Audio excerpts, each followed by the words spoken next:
Assalamualaikum warahmatullahi wabarakatuh. Perkenalkan, nama saya Ninda Ulasana Siregar. Di sini saya membuat video untuk memenuhi tugas mata kuliah perkembangan peserta didik yang diampu oleh Ibu Sukma Erni.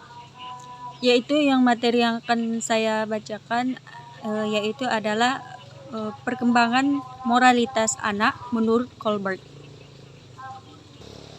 Lawrence Colbert ini lahir di Brownsville, New York. Pada tahun 1927, Colbert menyelesaikan pendidikan sarjana dalam bidang psikologi pada tahun 1949 dan mulai tertarik dengan teori Piaget, khususnya pada penilaian moral.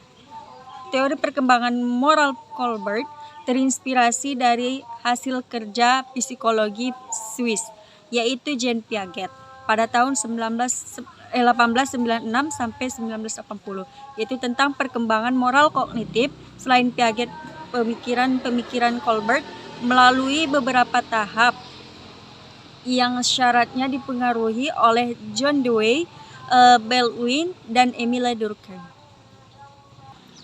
Jadi, teori perkembangan moral yang dikemukakan oleh Colbert menunjukkan bahwa sikap moral bukan hasil sosialisasi ataupun pelajaran yang diperoleh dari kebiasaan dan hal-hal lain yang berhubungan dengan nilai-nilai kebudayaan.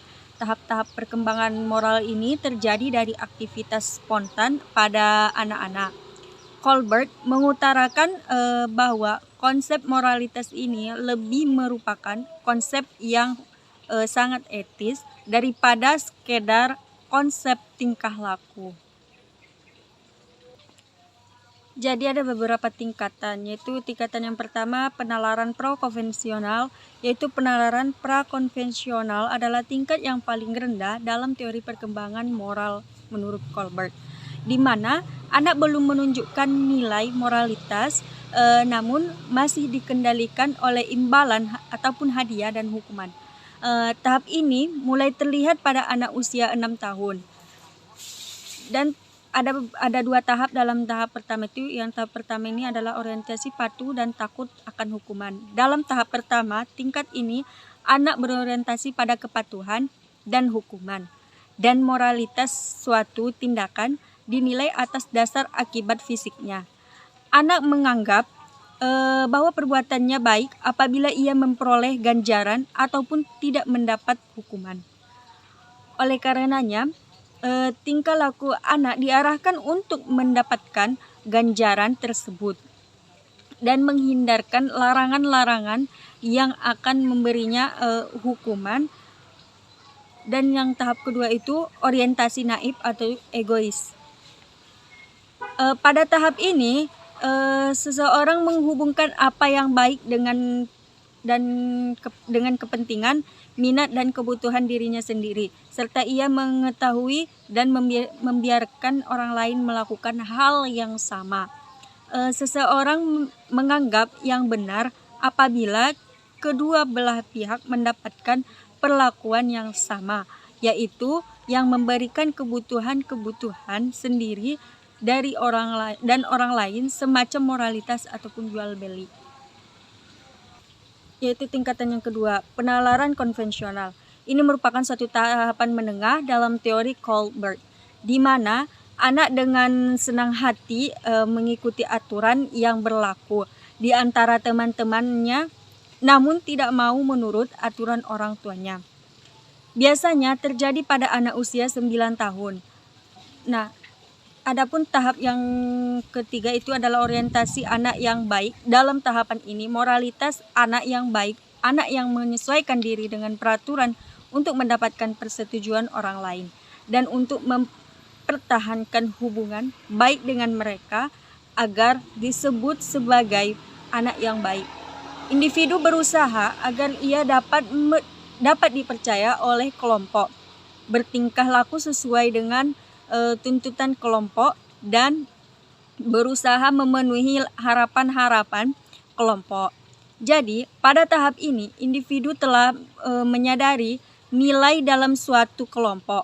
Ciri-cirinya cukup menonjol, yaitu Ia lebih mementingkan orang lain daripada dirinya sendiri.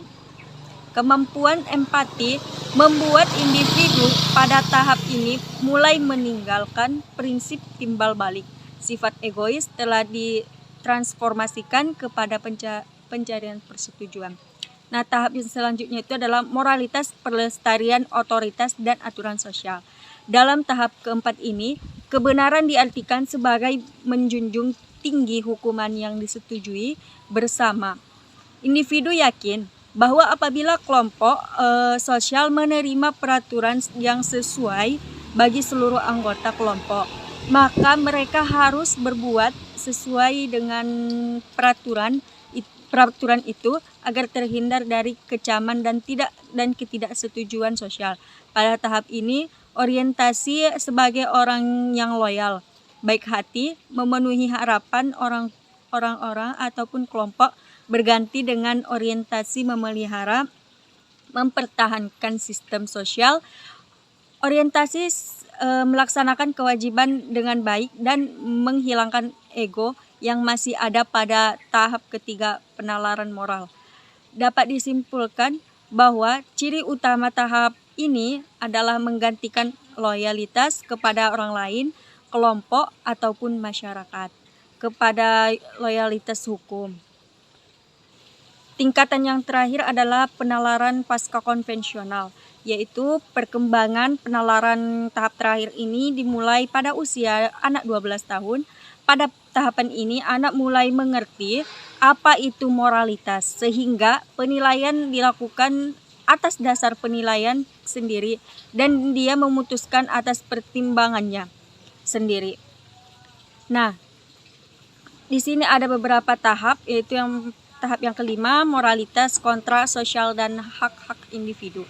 Dalam tahapan ini, kebenaran diperoleh individu melalui pertimbangan hak-hak individu yang umum dan telah dikaji oleh masyarakat secara kritis. Konsensus masyarakat diperlukan karena nilai-nilai pribadi masih dianggap relatif. Legalitas diutamakan akan tetapi tidak berpegang secara kaku kepada peraturan seperti pada tahap keempat. Pada tahap kelima ini, peraturan dapat diubah demi kesejahteraan masyarakat. Tahap yang terakhir adalah moralitas, prinsip-prinsip individu dan konsis menurut Colbert. Safer 1985, Durkheim 1995, Hooke 1999.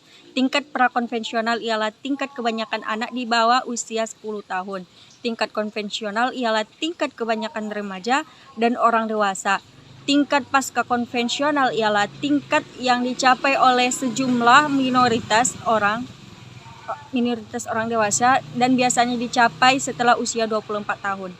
Nah, tahap ke-6 ini merupakan tahapan yang jarang sekali dapat dicapai.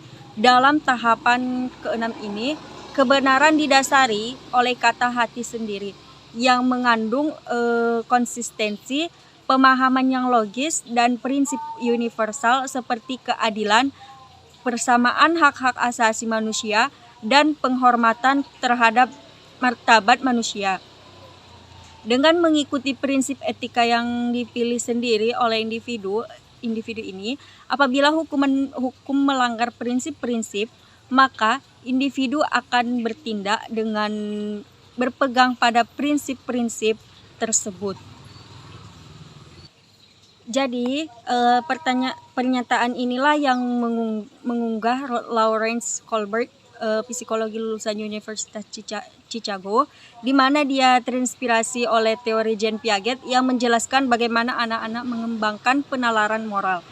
Teori Colbert 1963 mengembangkan teori perkembangan moral menjadi 3 tingkat.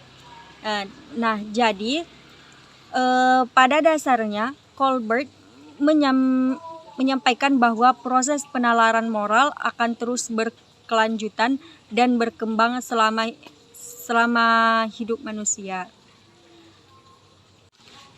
Baiklah, sekian video penjelasan dari saya tentang perkembangan moralitas anak menurut Colbert. Kurang dan salahnya saya mohon maaf. Wabillahi taufiq wal hidayah. Wassalamualaikum warahmatullahi wabarakatuh.